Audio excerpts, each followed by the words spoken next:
Então vamos lá. Aqui para baixo, antes de fechar essa modal, começar a abrir ela para explicar, eu preciso ter uma caixa de mensagem, tá? Por que eu preciso ter uma caixa de mensagem? Porque nós utilizaremos o Ajax. Isso significa que ele vai fazer as requisições aqui conforme a necessidade, né, de não precisar atualizar a página. Então, por exemplo, se eu tento salvar sem passar um nome, ele me dá uma mensagem falando para me preencher o campo nome. E ele não precisou de atualizar a página, isso foi instantâneo, beleza? Esta mensagem ela é exibida aqui, ó, nessa caixa de mensagem que está logo após os campos. Então, aqui após o último campo que foi nome, ele exibiu a informação. Para isso serve essa janela de mensagem aqui, então eu vou deixar ela aqui dentro. Aí aqui nós teremos um rodapé e esse rodapé, conforme vocês podem ver aqui, carrega dois botões. Um botão cancelar e um botão salvar. Esse botão salvar tem um ID, tá? A mesma coisa que... Não, o cancelar não tem porque ele não precisa, porque ele só faz o fechamento da modal. Mas o de salvar ele tem que ter um ID, porque é ele que vai disparar o script. Ou seja, quando o botão chamado btn salvar for clicado, todos os dados do formulário chamado form, porque sempre o que passa pelo script é o ID, e aqui nós temos esse nome para ele, ó, serão enviados, beleza?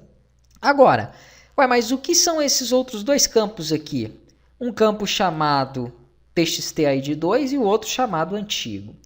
Esses são campos que eu passo também junto ao formulário, né? Um deles é o ID, então é o que estiver no get ID, ou seja, em um caso de edição, eu tenho que passar o ID. Porque se eu estou editando o registro, é aquilo que eu falei, eu tenho que passar para o meu banco de dados qual registro eu estou editando. Então, o ID 4. Quando eu clicar aqui, ó, em editar, ele sabe que eu passei os dados do formulário e passei junto, em editar não, em salvar, e passei junto o registro 4. Porque ele pegou dentro desse campo aqui. Depois nós vamos recuperar o valor pelo name dele, tá? A mesma coisa o campo antigo.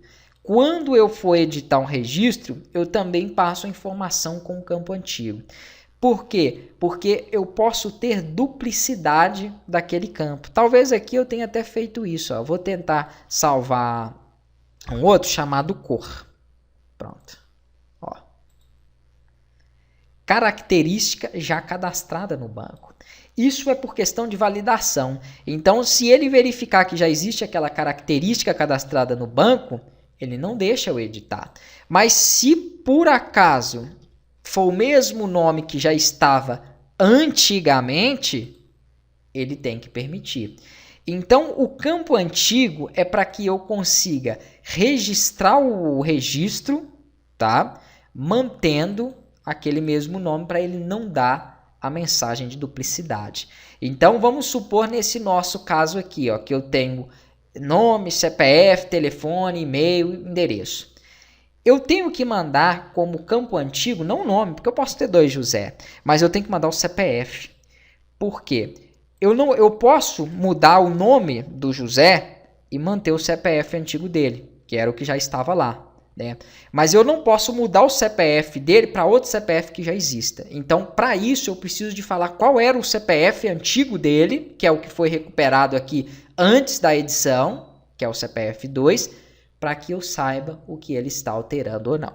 Pode ser um pouco confuso agora para vocês, mas assim que nós estivermos construindo os métodos de inserção e edição no banco, eu volto aqui e explico melhor. Então, por enquanto, nós temos que passar o campo ID e se tiver duplicidade de dados, no antigo você vai passar o campo que vai verificar essa duplicidade. No caso do mecânico é o CPF. Se o CPF dele já existe, basicamente ele já está cadastrado.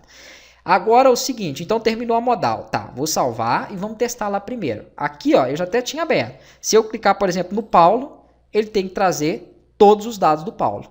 Nome, CPF, telefone, e-mail e endereço. Se eu clicar na Marcela, ele tem que trazer todos os dados dela. Tá feito? Tá vendo?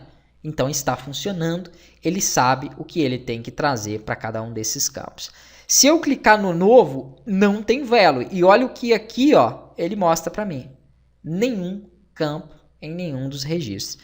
Engraçado que ele não deu um problema aqui que eu estava até esperando que ele desse, que é falar que a variável do CPF2 estava indefinida, tá? Então provavelmente no meu servidor local ele não está apontando esse undefined, mas eu vou deixar o arroba aqui porque dependendo da versão do PHP onde vocês subirem, ele pode apontar, ok? Então aqui nós temos já os campos, só que eu não gostei de uma coisa. Porque eu acho que 5 linhas já fica um pouco ruim, porque ele vai ter que ficar rolando aqui para clicar em salvar. Então vou melhorar agora um pouco a estrutura. Campos que são menores, como de CPF e telefone, eu poderia deixar um ao lado do outro.